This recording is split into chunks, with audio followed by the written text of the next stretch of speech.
Okay, let's talk about money.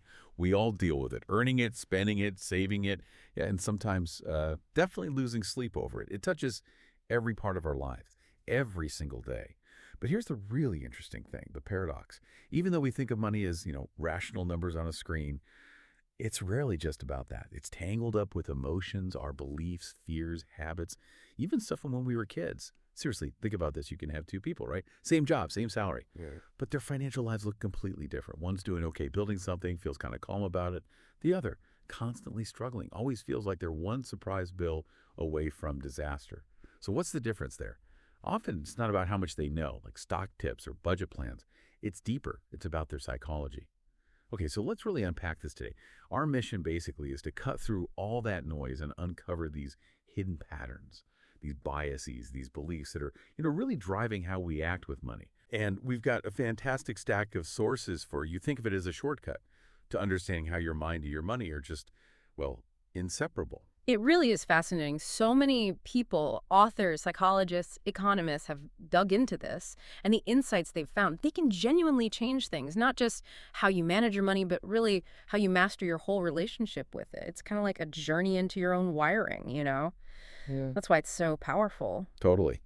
And let's kick things off by challenging a big assumption. When you picture someone who's good with money, what usually pops into your head? Intelligence, right? Someone super smart with numbers, maybe a Wall Street genius. Yeah, that's the common image. But our first source, Morgan Housel's The Psychology of Money, Yeah. it kind of throws that idea right out the window. It points to something way more fundamental. It really does. Housel's main point is honestly pretty simple, but people miss it all the time. Financial success isn't primarily about IQ. It's not about complex spreadsheets or, having some secret insider knowledge. It's driven by behavior. Behavior. Like what specifically? Things like patience, discipline, and maybe the biggest one, maybe managing your own emotions consistently over the long run. It's not about being the smartest person. Okay, that's interesting. He has some great ways of reframing things too, right? Like the idea that true wealth, it's invisible. Exactly. That's a core one. We see the flashy stuff, the expensive car, the designer clothes, the huge house, and we think, wow, they're rich. But Housel argues real wealth is what you don't see. It's the money that's quietly working for you in investments, sitting in savings, growing steadily. Hidden away. Yeah, hidden. It's the ultimate paradox, really. The stuff you can't see is often doing the most work for your financial future. And he also talks about luck, doesn't he? And risk. Things we don't like to admit play a big role. Oh, absolutely. It's humbling. He uses the Bill Gates example, obviously a brilliant guy. But also, by sheer luck, he happened to go to one of the only high schools in the world at that time with access to an early computer. Wow. That was a massive stroke of luck. It shaped his path in a way that countless other brilliant people just didn't get the chance to experience. So it's not all just hard work and genius. Not purely. It's a mix. And acknowledging that luck and risk are always part of the equation is, well, it's just realistic. Then that leads to another idea of his I really like. Reasonable beats rational. Can you unpack that a bit? Yeah, it's liberating, actually. You don't need to make the absolute, mathematically perfect, rational financial decision every single time. That's exhausting and often impossible. What you need are decisions that are reasonable, decisions you can actually stick with consistently through thick and thin. So, like, a good enough plan you follow is better than a perfect plan you abandon. Precisely. A reasonable savings plan you follow every month is way more powerful than some complex, optimized strategy you give up on when the market gets shaky or life gets complicated. Right. So this book really shifts the focus. It's less about being a financial whiz and more about managing yourself, your habits, your emotions. Exactly. It frames money management as this long game, this lifelong journey, where your behavior is the most powerful tool you have, more powerful than chasing perfection. Okay, behavior is key. Got it. But that leads to the next question, doesn't it? Yeah. Why is managing our behavior so hard? Why do we keep, falling into the same traps? Like, you promise yourself you won't panic sell next time the market drops, but then you do. Is it just weak willpower? Well, that's where the brain science comes in, and it's pretty mind-blowing. It's often not just about willpower. Jason Zweig, in Your Money and Your Brain, dives right into this. Yeah. Neuroeconomics, basically. He shows how our brains react to money in ways we barely even notice. Like how? Okay, so just anticipating a financial win, like thinking about a stock going up, releases dopamine in your brain. The feel-good chemical. Exactly. It's a natural high, similar to what happens with gambling or even drugs. Your brain likes that feeling. And the flip side, losing money, that activates the same parts of your brain associated with actual physical pain. Ouch. Literally. Literally, ouch. So you've got this powerful push-pull, the brain chasing the high of a win and desperately trying to avoid the pain of a loss. That explains a lot of impulsive decisions. Yeah, no kidding. Buying high out of FOMO, selling low out of panic. Precisely.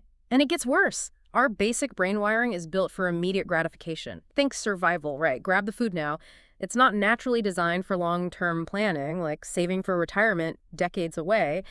That immediate reward system makes saving really, really difficult by default. So fear and greed aren't just like bad habits we learn. They're biological. Deeply biological, ancient drives. They push us towards those short-sighted, impulsive actions when money's involved. Okay, that's slightly terrifying. Are we just doomed to be irrational then? No, not doomed. The key is knowing this stuff.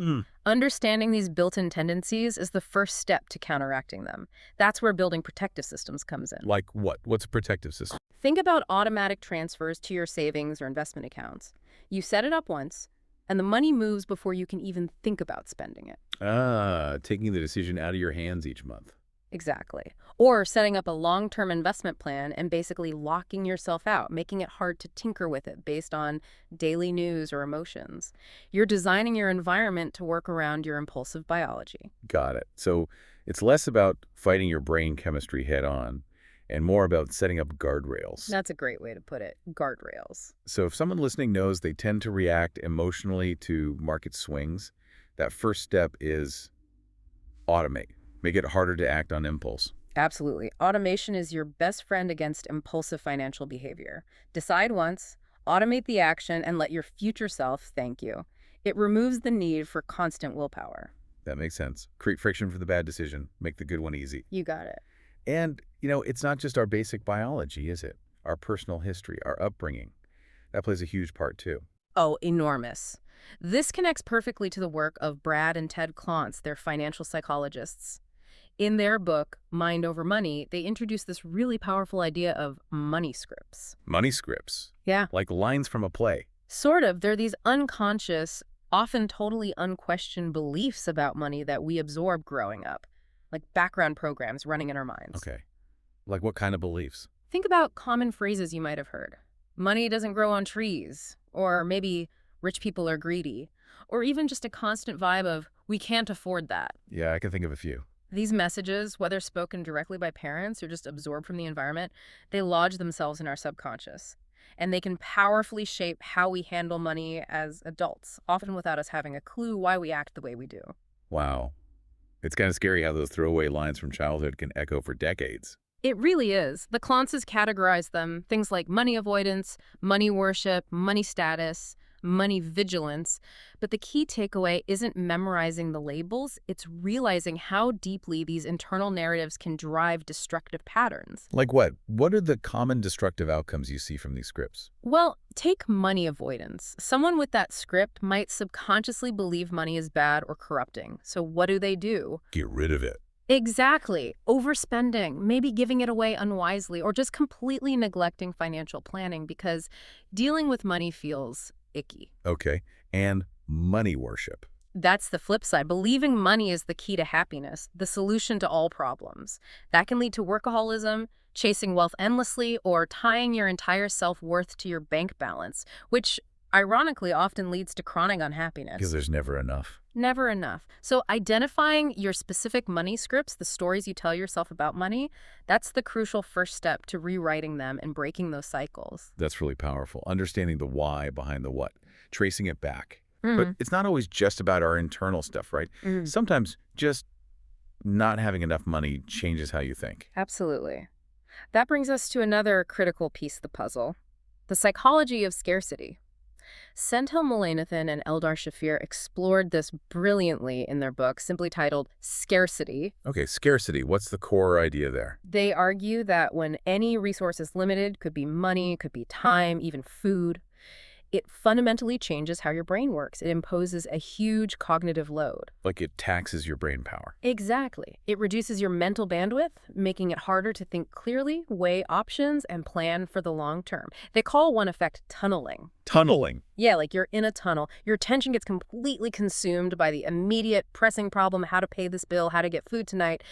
Everything else, long-term consequences, future planning, it just fades into the background. Okay, I can see that. And this helps explain why someone facing poverty might make a decision that looks irrational from the outside, like taking out a super high-interest payday loan. Because they're just trying to solve the immediate crisis. Precisely.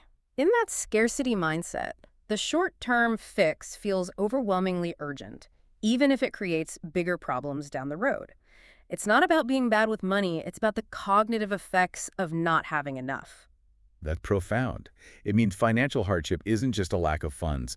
It literally reshapes how you think. Yeah. It makes it harder to escape the cycle. It's a cognitive burden, not a moral failing. That's a key takeaway. Wow. So if you've ever felt stuck or found yourself making short-term choices you later regretted, maybe it wasn't just you. Maybe it was scarcity hijacking your focus. That really builds empathy. It does. Okay, so we've talked about behavior, brain chemistry, money scripts, scarcity.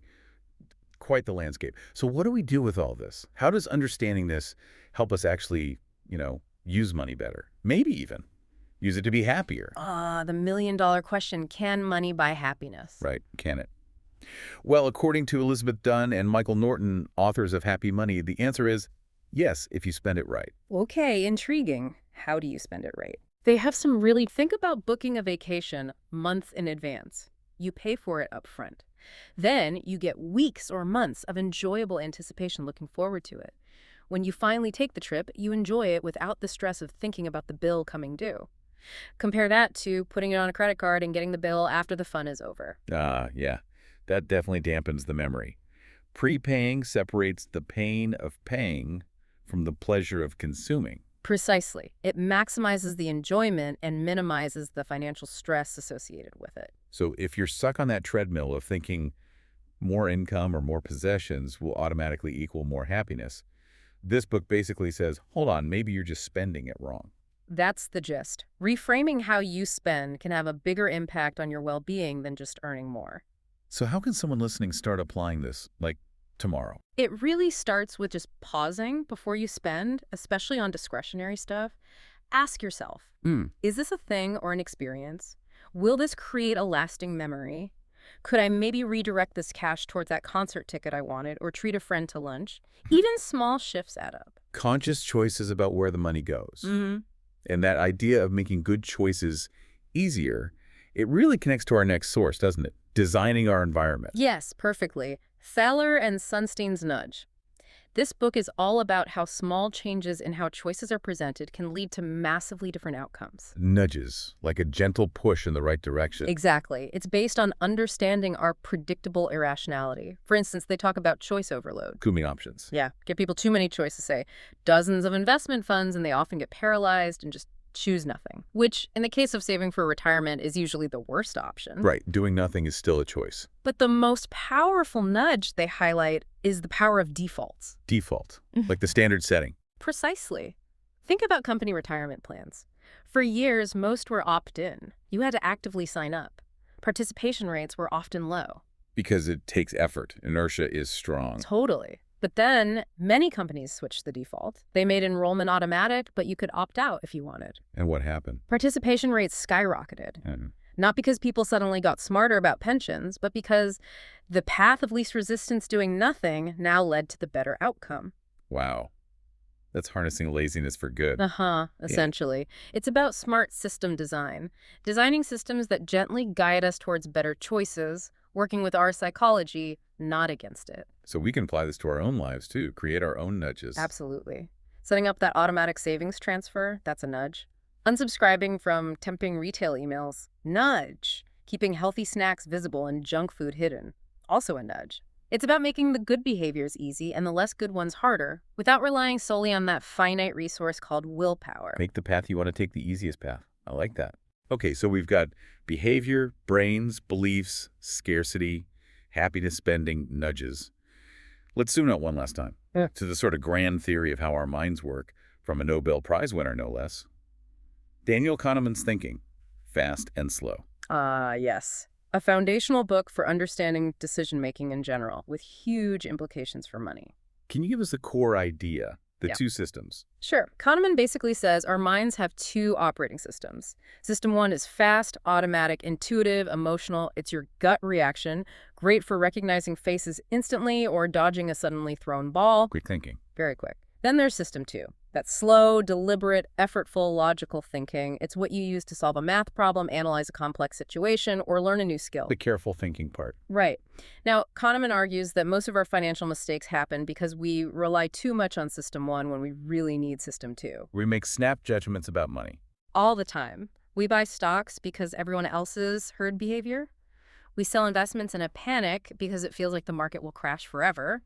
We spend impulsively based on emotion, not logic. That's mostly System 1 running the show. Okay. And he identifies specific traps related to this, right? Yes, several key biases. One huge one is loss aversion. We feel the pain of a loss about twice as strongly as the pleasure of an equivalent gain. Losing $100 hurts more than finding $100 feels good. Pretty much, yeah. And that makes us do irrational things, like holding on to losing stocks way too long, hoping they'll recover, just to avoid the pain of admitting the loss. Okay, that rings a bell. What else?